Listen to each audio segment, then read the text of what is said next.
नमस्कार, मैं तत्व गुरु आपका स्वागत करता हूं।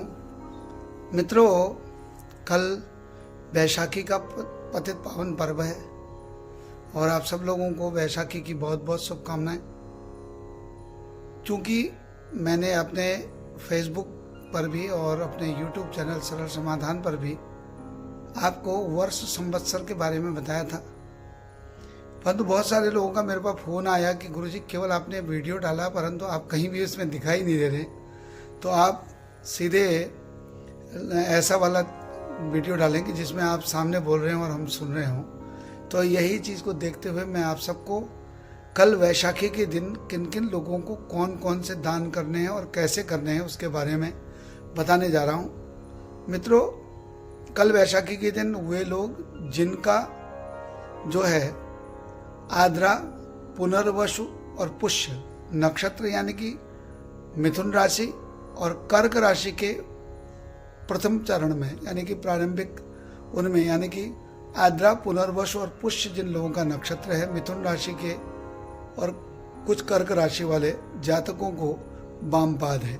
इसलिए कल वामपाद वाले सभी जातकों को वामपाद निवारण के लिए शिवालय में या अपने घर पे आचार्य जी को, पुरोहित जी को बुला के एक चांदी का बायां पैर और 1.25 किलो चीनी, 1.25 किलो चावल, 100 मीटर सफ़ेद वस्त्र और अगर हो सके तो 1.25 किलो दही, नहीं तो एक 200 ग्राम दही जो है आपको वहाँ पर संकल्प के साथ अपने आचार्य जी को दान करना चाहिए और भगवान महामृत्युंजय जी से निवेदन करना चाहिए कि मेरे ऊपर जो भी वामपाद दशा आई है इसका दोष मुझे न लगे और बाबा महामृत्युंजय जी की मुझ पर कृपा बनी रहे। उसके अलावा संवत्सर जो है मेघ, सिंह और धनु राशि वालों को संवत्सर यानी कि 9 अप्रैल का जो दिन था संवत्सर अपैट था, यानी उस दिन चंद्रमा अशुभ था। तो ऐसे जातकों को जिनकी मेष राशि है, सिंह राशि और धनु राशि है, वे लोग भी कल शिवालय में या अपने घर पे आचार्य जी को बुला के एक 1.25 मीटर वस्त्र, 1.25 किलो चीनी, 1.25 किलो चावल, 1.25 मीटर सफ़ेद वस्त्र के साथ और सफ़ेद पुष्प के साथ चंद्रमा जी के प्रसन्नता हेतु भगवान महामृत्युंजय जी के निवेदन के लिए ये पांचों चीज़ दान करेंगे। और यानी कल वैशाखी का दिन जो है कल मिथुन, तुला और कुंभ राशि वालों को अपैठ है। यानी कि जिनकी मिथुन राशि है, तुला राशि है और कुंभ राशि है, ऐसे जातक भी कल 1.25 किलो चावल, 1.25 किलो चीनी और दही और उसके साथ 1.25 मीटर सफ़ेद वस्त्र, सफ़ेद पुष्प के साथ चंद्रमा जी की प्रसन्नता के लिए कल दान करें। कल का दिन क्यों निर्धारित किया गया इसके बारे में भी आपको बता दूं, क्योंकि हमारे वहाँ चैत्र के मास के शुक्ल पक्ष की प्रतिपदा यानी नवरात्र जिस दिन से प्रारंभ होती है उस दिन से हमारा चंद्र वर्ष चलता है, यानी चंद्र वर्ष की शुरुआत होती है, यानी कि उसको कहते हैं चांद्र वर्ष, जिसके बारे में चांद्र वर्ष और सूर्य वर्ष के बारे में मैंने अधिक मास के समय में बड़े विस्तार से बताया। तो इसलिए चांद्र वर्ष की शुरुआत होने के कारण यानी कि जो प्रतिपदा, द्वितीया, तृतीया, पूर्णिमा, अमावस्या वाला जो वर्ष होता है उसकी शुरुआत संवत्सर से होती है। ठीक। और यानी वैशाखी के दिन यानी कल जो है वैशाखी के दिन से हमारा सौर्य वर्ष प्रारंभ होता है। सौर्य वर्ष यानी सूर्य के आधार पर वैशाख, जेठ, आषाढ़, श्रावण, भादव यानी कि जो सौर्य वर्ष के हिसाब से होता है वो कल से शुरू होगा। यानी कि कल वैशाखी के दिन से, वैशाख यानी कि हमारे सौर्य वर्ष का प्रथम दिन है।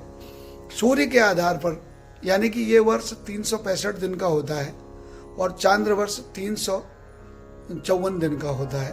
तो इन दोनों वर्षों के उसमें यानी कि प्रथम यानी संवत्सर के दिन उसका फलादेश निकाला जाता है कि कौन सी राशि को शुभ है और किसको अशुभ है, और उसका निराकरण सौर्य वर्ष के आधार पर यानी सौर्य वर्ष के प्रतिपदा के प्रथम दिवस में यानी कि कल वैशाखी के दिन उसका निराकरण किया जाता है। इसलिए आप सबसे जिन जिन जातकों को यानी कि मेघ, सिंह, धनु राशि वालों को और मिथुन, तुला, कुंभ राशि वालों को कल चंद्र शांति के लिए चंद्रमा का दान करना है और मिथुन राशि वालों को और एक पद जो है कर्क राशि वालों को, यानी अपनी कुंडली में देखिए आद्रा, पुनर्वसु और पुष्य 3 नक्षत्र जिन लोगों के हैं, ये लोगों को कल वामपाद का दान करना है। और वामपाद, कुछ लोग ऐसे भी हैं कि वो कहते हैं कुछ नहीं होता, तो ये आपको बताऊं कि हमारे वहाँ कहा गया कि वामपाद की दशा से मृत्युपरक कष्ट भी प्राप्त होता है। इसलिए मृत्युपरक कष्ट से निवृत्ति के लिए कल जरूर वामपाद दान करवाएं, वामपाद का निवारण करवाएं। और हो सके तो भगवान महामृत्युंजय जी का जप यज्ञ पूजन भी वर्ष के उसमें किसी भी शुभ मुहूर्त में अपने आचार्य जी के द्वारा करवाएं। और कल के दिन यह दान करने के बाद फिर आपके किसी भी प्रकार का कष्ट आपको जो है परेशान नहीं करेगा। और यही कामना के साथ, यही आपको सूचना देने के लिए मैं आपसे जुड़ा हूँ। और कहीं पर अगर किसी प्रकार का कोई अगर आपको कन्फ्यूज़न हो तो आप जो है मेरे कमेंट्स करके मुझसे पूछ सकते हैं। और कल ज़रूर ये दान करवाएं। आज शाम से ही लहसुन प्याज आदि का परहेज करते हुए कल सुबह प्रातःकाल शुद्ध बुद्ध पवित्र होकर स्नान आदि करके शिवालय में या अपने घर में आचार्य जी को बुला के ये दान जरूर करवाएं। हर हर महादेव, बाबा की कृपा बनी रहे। शौर्य वर्ष की अग्रिम शुभकामना के साथ आपको नमस्कार। हर हर महादेव।